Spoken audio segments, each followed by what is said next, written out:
चेतावनी, ये वीडियो पूरी तरह से मनोरंजन के उद्देश्य से बनाई गई है। इसमें प्रस्तुत की गई कहानी काल्पनिक है और इसका वास्तविकता से कोई संबंध नहीं है। इस वीडियो का उद्देश्य किसी की धार्मिक या सांस्कृतिक भावनाओं को ठेस पहुंचाना नहीं है। ये कहानी एक छोटे से सुनसान गांव की है जिसे डार्कवुड कहा जाता था। गांव के पास एक विशाल खंडहरनुमा चर्च था जिसे लोग श्रापित मानते थे। दशकों से गांव के लोग चर्च के आसपास भी नहीं जाते थे। कई वर्षों पहले गांव में अचानक लोग गायब होने लगे और तब से चर्च को बंद कर दिया गया। जेम्स और क्लो, दो खोजी पत्रकार, इस रहस्यमय कहानी पर काम कर रहे थे। वे सच जानने के लिए गांव की ओर निकल पड़े। उनके लिए यह सिर्फ एक कहानी थी, लेकिन ये यात्रा उनके जीवन की सबसे भयावह रात बन गई। रात घिर आई थी। जेम्स और क्लो अपनी कार में उस गांव की ओर जा रहे थे। घने जंगल के रास्ते से गुजरते वक्त उनकी गाड़ी बार बार रुक रही थी। क्लो ने मजाक में कहा, शायद ये गाड़ी भी इस जगह पर आने से डर रही है। जैसे ही वे गांव के करीब पहुंचे, गाड़ी अचानक बंद हो गई। चारों तरफ सन्नाटा था। गांव के बाहर एक टूटा हुआ बोर्ड था जिस पर लिखा था, यहां से वापस लौट जाओ। जेम्स ने इसे नजरअंदाज किया और दोनों पैदल चलकर गांव की ओर बढ़ गए। गांव में हर जगह सन्नाटा था। हर घर की खिड़कियां टूटी हुई थी और घरों पर जाले लटके हुए थे। एक पुराने कुएं के पास कुछ अजीबोगरीब निशान बने हुए थे, जैसे किसी ने वहां खून से चित्र बनाए हों। क्लो ने धीरे धीरे कहा, यह जगह सच में डरावनी है। तभी उन्हें एक टूटे हुए घर के अंदर से किसी के फुसफुसाने की आवाज आई। दोनों ने अंदर झांक कर देखा, लेकिन वहां कुछ भी नहीं था। गांव के बीचों बीच चर्च खड़ा था। उसकी दीवारों पर जमी काई और दरवाजे के ऊपर बनी एक टूटी हुई प्रतिमा ने जगह को और डरावना बना दिया था।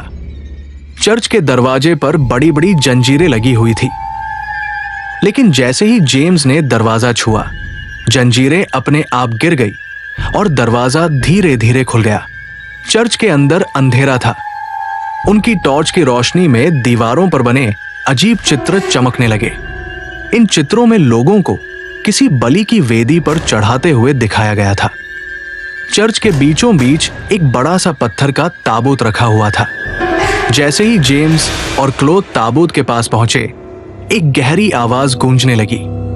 ये आवाज किसी प्राचीन भाषा में थी जिसे वे समझ नहीं पाए। तभी दीवारों से काले धुएं जैसी छायाएं निकलने लगी। ये छायाएं इंसानी आकृतियों की थी, लेकिन उनके चेहरे नहीं थे। क्लो चिल्लाई, हमें यहां से निकलना चाहिए। लेकिन जेम्स ने ताबूत खोलने का फैसला किया। उसने ताबूत का ढक्कन उठाया और उसमें से एक पुरानी किताब मिली। किताब के पन्ने खुद ब खुद पलटने लगे। जेम्स ने किताब पर लिखे शब्द पढ़ने की कोशिश की। जैसे ही उसने पहला शब्द पढ़ा, एक जोरदार चीख सुनाई दी। किताब के पन्नों से खून टपकने लगा और ताबूत के अंदर से एक जली हुई आकृति बाहर निकल आई। वो आकृति एक महिला की थी, जिसका चेहरा झुलसा हुआ था और आंखें गहरी काली थी। उसने जोर से चिल्लाकर कहा, तुमने मुझे जगा दिया है, अब मैं कभी नहीं रुकूंगी। जेम्स और क्लो ने चर्च से भागने की कोशिश की, लेकिन दरवाजा अपने आप बंद हो गया। चर्च की छत से झूमर गिरने लगे और काली छायाएं उनके चारों ओर घूमने लगी। क्लो ने अचानक महसूस किया कि किताब के अंदर एक चाबी रखी हुई थी। उसने जेम्स को चिल्लाकर बताया और किसी तरह उन्होंने चाबी से दरवाजा खोलने की कोशिश की। आखिरकार वे किसी तरह चर्च से बाहर निकलने में कामयाब हो गए। बाहर आने के बाद भी उनकी गाड़ी चालू नहीं हो रही थी। दोनों ने जंगल के रास्ते पैदल भागने का फैसला किया, लेकिन जैसे ही वे गांव से कुछ दूर पहुंचे, उन्हें पीछे से भूतिया हंसी सुनाई दी। जेम्स और क्लो आखिरकार सुबह होने से पहले जंगल से बाहर निकलने में कामयाब रहे। वे इस अनुभव को कभी नहीं भूल सके।